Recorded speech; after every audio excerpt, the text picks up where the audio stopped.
Halo guys, selamat pagi. Kembali lagi di channel saya J Anak Sunda. Oke, di video kali ini saya mau menjelaskan sedikit sejarah jembatan Cirahong Tasikmalaya yang memiliki fungsi ganda satu-satunya di Indonesia. Langsung saja kita tonton videonya.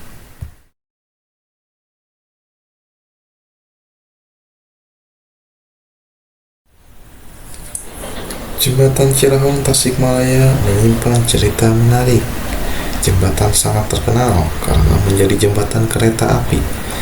Jembatan Cirahong terletak di Kabupaten Tasikmalaya dan Kabupaten Ciamis. Jembatan ini melintas di atas Sungai Citandui. Terdapat sejarah menarik di balik jembatan yang menjadi perbatasan dua kabupaten. Dulunya, jembatan ini dibangun oleh perusahaan Hindia Belanda.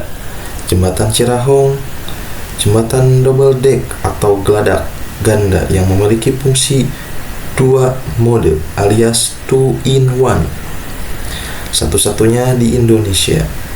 Bila diamati, bagian atas jembatan ini digunakan untuk jalur kereta api, sedangkan jalur di bawahnya digunakan untuk lalu lintas kendaraan roda 2 dan 4 serta para pejalan kaki. Jembatan Cirahong dibangun pada tahun 1893 oleh perusahaan kereta api milik pemerintah Hindia Belanda.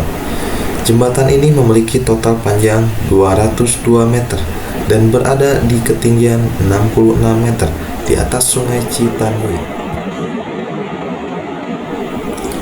Jembatan tersebut merupakan bagian dari pembangunan rel kereta api jalur selatan di Pulau Jawa oleh pemerintah kolonial Belanda pada tahun 1930. Pemasangan pilar batu di jembatan Citandui dilakukan pada tanggal 19 Agustus tahun 1893. Jembatan ini bertumpu pada 4 tiang dan jarak antara kedua tiang, batu dan besi, yakni 8 meter. Pada awalnya jembatan Cirahong tidak direncanakan dibangun.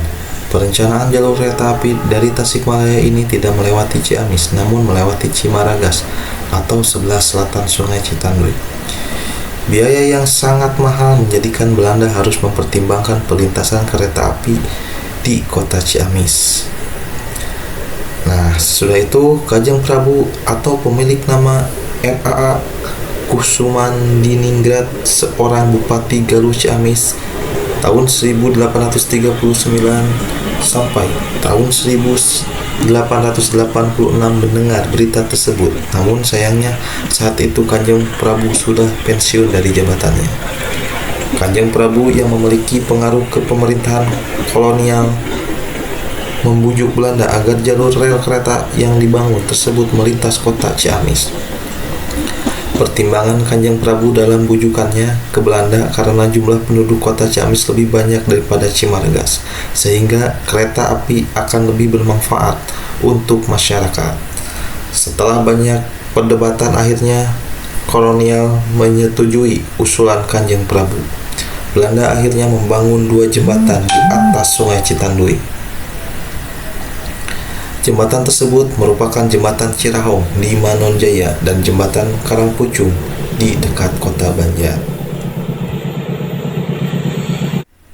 Terhubung letusan Gunung Galunggung, Belanda menemukan cara yang efektif dan efisien dalam membangun jembatan Cirahong.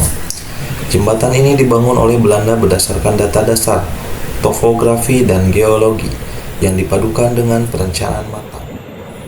Jembatan Cirahong secara geologis terkait dengan fenomena meletusnya Gunung Galunggung. Saat Galunggung meletus dahsyat dan melontarkan dinding timur tenggaranya menjadi berkeping-keping batu. Bahan ledaknya membendung Sungai Citandui di kota Tasikmalaya, sehingga saat ini terbentuk dan letusan hebat Gunung Galunggung menghasilkan ribuan bukit dengan memanfaatkan celah sempit di atas Sungai Citandui, daerah Cirahong. Belanda menjadikan sebagai tempat untuk membentangkan jembatan kereta api menuju kota Ciamis.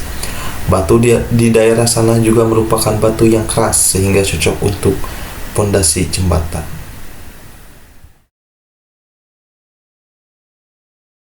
Nah, itulah cerita sejarah dari jembatan Cirahong. Terima kasih yang sudah menonton. Selamat beraktivitas kembali. Dah.